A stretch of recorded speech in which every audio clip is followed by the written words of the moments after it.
Once upon a time in a place called St. Denis, a merchant lived in a beautiful home with his beautiful wife. This merchant had a lot of parties at his house, and a common visitor was the monk. A friendship grew between the merchant and the monk. One day the monk made plans to leave for Bruges where he was to live, and on this day the merchant sent a servant to the monk Don John to ask if he would like to stay over at his house for a few nights. Excuse me, sir. May I enter? Hi. My lord requests that you spend a few days in St. Denis before your travels. It will be done. So they traveled back to St. Denis where the merchant and his wife lived.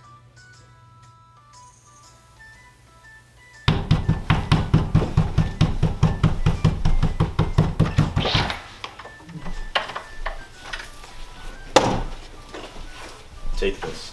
I will. It's good to see you.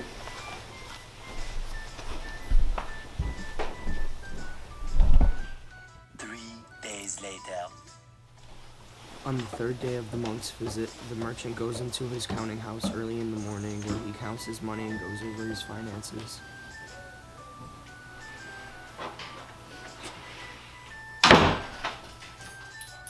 Meanwhile. Hello. Hello. What are you doing up so early? Don't worry about me. I have plenty to rest. It's you that I worry about. Well, to be honest, I am feeling kind of stressed. Tell me your problems. I won't tell anyone. I won't tell anyone either. Speaking of talking, my husband is the worst. But give me 100 francs by Sunday, and you can have anything you desire. That's a good deal. I agree to give you these 100 francs, and we shall make love when he leaves on Sunday. They both agree to keep the affair secret.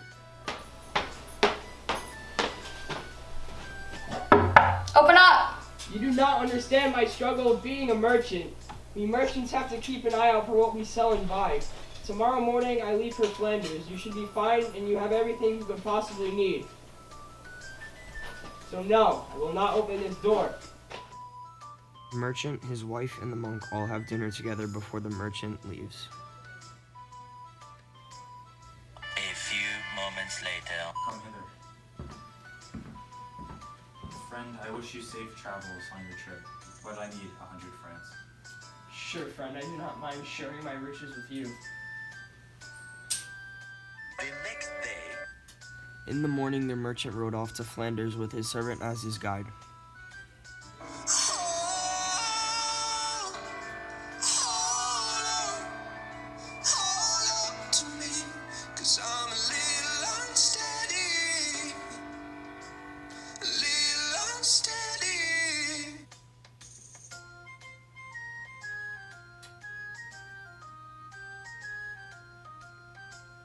With the merchant gone, Don John gives the 100 francs to the merchant's wife, and that night they made love till it was light. Don John left the house the next day with no one knowing of his being there. Later, the merchant returns home, and he and his wife So I have a bought this conversation. really expensive thing, and I need to take out a loan. So the merchant left for Paris to take out a loan, and while in town, he went to visit his friend Don John the monk.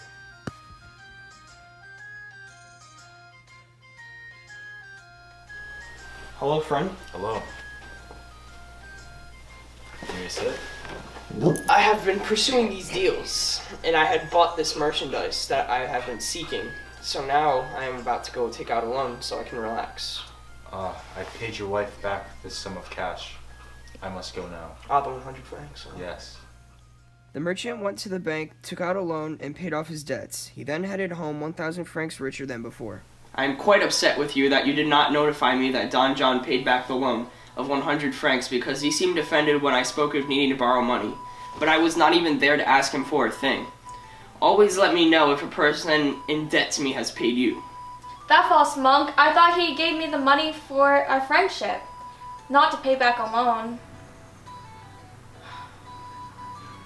Please don't be mad at me, I'll pay you back in bed. I forgive you, but always remember to take care of my goods.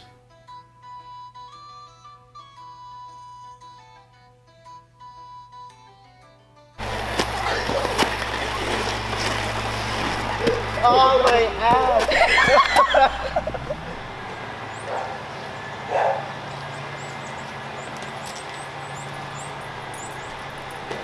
Wait, no.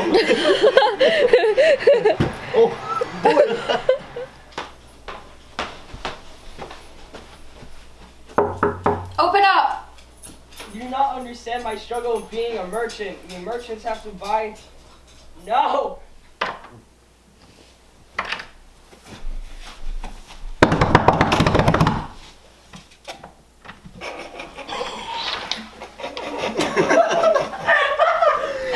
Don't tell anyone either, but my husband is your friend. I don't know if I should say.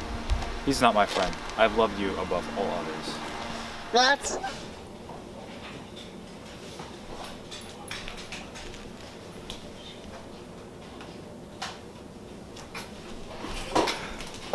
Right, we can cut that.